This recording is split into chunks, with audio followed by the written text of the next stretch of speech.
台北市的水源快速道路，這是一個上重要的交通道路，但是攏是喺暗時啊，車較少的時陣來做整修。不過昨11點外啦，這個整修的行程開始。 一台公車煞總唔知影這個情形，開到現場才知影頭前去互怪手動起來啊！所以免啊呢，這台車啊進啊唔得退嘛，無法度退。即馬人工程處就講啊，以後啊針對工程的提早發布，賣互這個公車無勢力去開來工場所在情形再一次發生咯。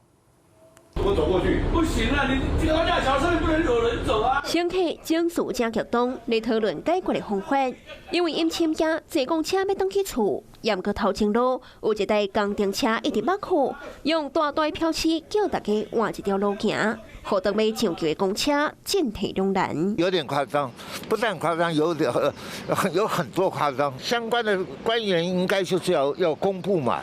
你至少要在附近的人，附近車站啊，附近的要告訴大家有這回事。代志都發生在昨暝暗時11點半，當時這台公車對基隆路要駛對金秀山莊，也毋過司機唔知影暗時11點要封橋時間，就照常行水源快速道路，就安尼封塌佇半路中。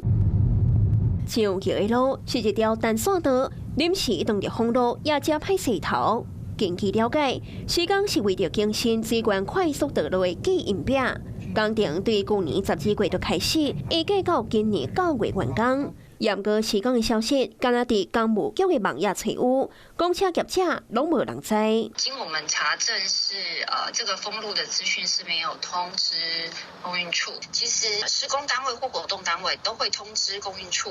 那我們在事前的時候，可以先通知所有公車業者，並且把這些資訊揭露在我們的智慧站牌或者是大台北公車網。公運處也表示，真濟駕駛攏對路況正熟，臨時當日封路會改換另外一條路線，所以無取消站位的狀況。